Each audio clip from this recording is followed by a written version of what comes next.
Now that's country right there. All right.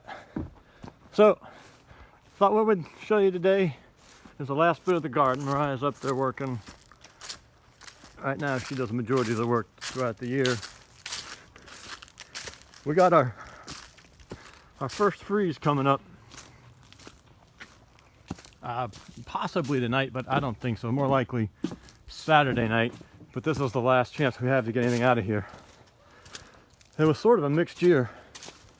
Some things did well, some things didn't. Tomatoes did poorly for like the third year in a row. But the peanuts appear to have done well, and I think that's what we're working on today. And the sweet potatoes need to come out. This is where the garden's going to expand to next year. Except for this spot right here. This will be a shop at some point. Sorry about the swirl there. All right, so here's what's left. I'll try not to get a shot of Mariah. She's not in her head covering, so we don't want to embarrass her modesty. This was our wheat patch. I spread the wheat, and it was seed rot fox had given me a few years ago, and it sprouted up fine. It was growing great, and it probably took Mariah 2 weeks to convince me that it was weeds, that all the wheat was gone. It broke my heart. And the okra is an amazing plant. Okra will make you feel like you're a master gardener all by itself. It just grows and grows and grows and grows. And at some point you just have to decide to stop picking it, because it will not stop growing. Excuse me, we've got to be country again here for a minute. Past that was a late crop of sunflowers. We just put them in sort of after something else had come out.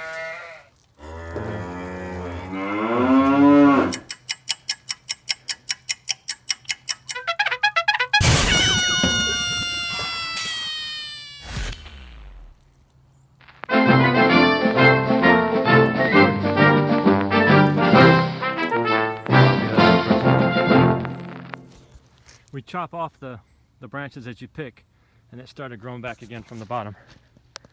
That's crazy. This stuff is amazing. Hold on one second.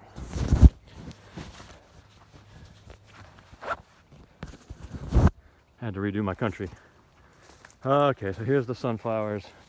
Sunflowers tend to do really well for us here. That's what they look like after they've... It's not completely matured there. Huh.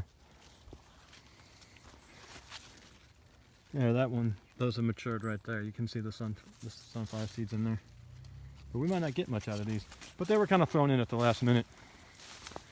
Here's the peanuts. And you must have already gotten the nuts off of this batch.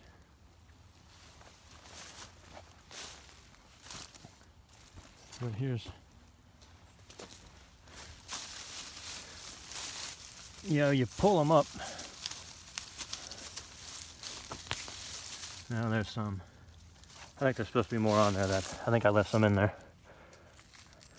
Look, one's already sprouting. That's funny. Not this year, boyos. Oh yeah, there's a bunch more in there.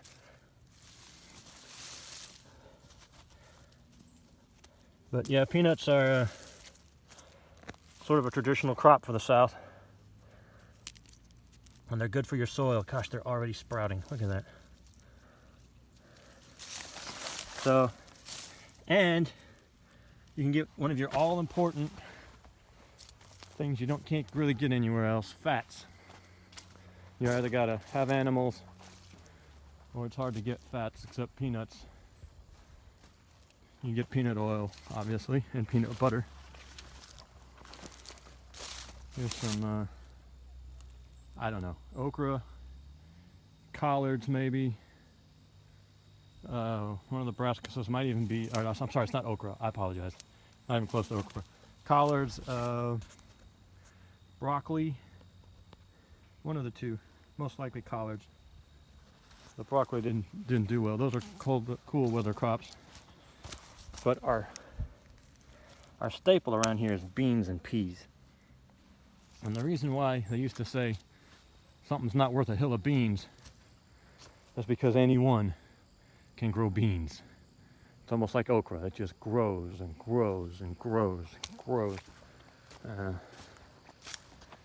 If we were more diligent and we're only interested in eating beans, we could almost produce all the calories the immediate family here in the house needs to survive. And then here's the sweet potatoes. And it looks like she's got most of them up. It's just that's basically a sweet potato, just a little tendril. And of course, once we learn how to eat fire ants, none of us will starve ever again. Alright, so there you go. There's more fire ants. Those are just the ones you can see. There's untold trillions, literally, everywhere else. So it looks like she got it all. And up here we had more beans and peas. And actually, you can see we just quit picking them at some point and let them dry. And they're everywhere. They'll grow as long as you pick. This is a little less than a half acre right now. It'll be a full half acre. Listen to that. When I add that lower part I showed you a second ago, which isn't a huge tract of land, you know. It's not that much land, but we can grow significant calories on this little tract of land. There's a butternut squash that didn't quite make it. Another one of those super crops. Stores incredibly well all year long. Those are our tomatoes we're struggling. Looks like there's another squash of some kind. Oh yeah, there's another little butternut. Didn't quite make it. I'm serious about those butternut squash. They store great. They grow prolifically. Oh, looky here. A little watermelon trying. Have you seen this watermelon? Probably. This little tiny one? Little tiny watermelon. Probably not gonna make it. Oh, and then I put a lot of work into this corner up here with very little to show for it.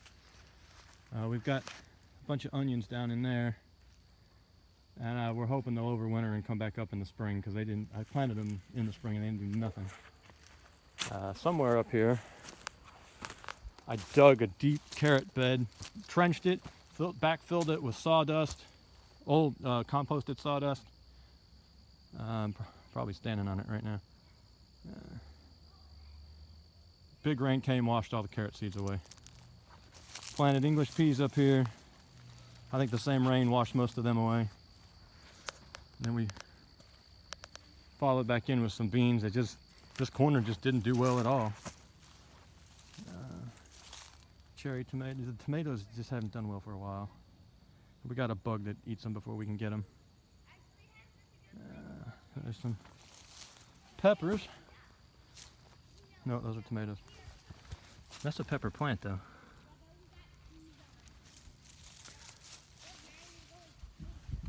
Yeah, pepper plant with no peppers on it.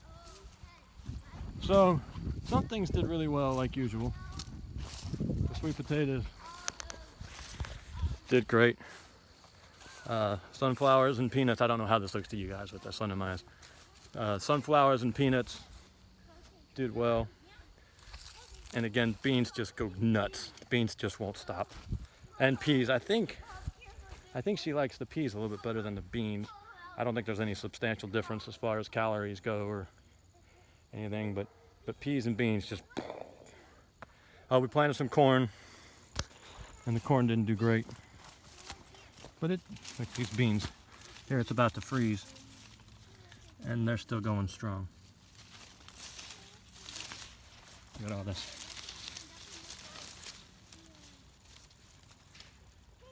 If you're not growing beans, Of course, you don't have to practice growing beans. They just grow. But the corn didn't do well this year either. We had a really weird season where it wasn't that hot, but it got dry at the exact wrong times. Oh, right there's a corn. See, it just wasn't very big and it didn't fill all the way out. So there you go.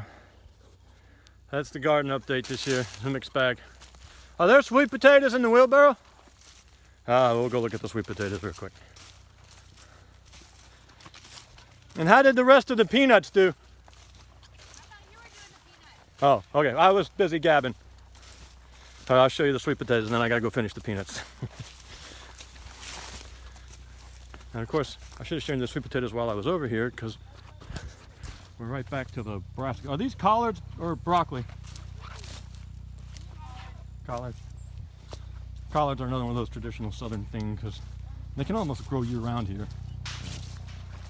I think they pretty much can grow year round. All right. So here's the second half of the sweet potatoes. It wasn't the bumper crop it was last year. These are white sweet potatoes. We just bought a white sweet potato at the store and got slips off it, and it did pretty well. So, not the hundreds and hundreds and hundreds of pounds I had last year. I think last year, maybe it was the year before last, I can't remember. Look, the black helicopters are coming for me. Maybe it's just a drone strike. But we still had a decent sweet potato crop. And we have the white sweet potatoes for a bit of variety. Okay, I got to go get onto the peanuts real quick, man. What's the takeaway from this one? Grow your own food. We don't grow all our own food, that's silly. But practice growing some food. Mariah actually paid our property taxes this year off of what she grew in the garden and took and sold at the farmer's market, which was a huge weight off of my shoulders. I didn't know where that money was coming from. And like that Proverbs 31 woman, she went and got it. Read that Proverbs 31, it does not say what you think it says. That's an interesting woman there in Proverbs 31. She does not fit the mold of the stay-at-home homeschool mom. Anyway, where was I? Oh, I'm going to do the peanuts. And like I said, a half acre and a hard-working wife. I do a little bit. I do a lot of the planting. I haul in all the manure. It's not like I don't do anything, but she does a lot. With a half acre and a hard-working wife, you too can be brushing up against self-sufficiency. All right, I gotta go do the peanuts.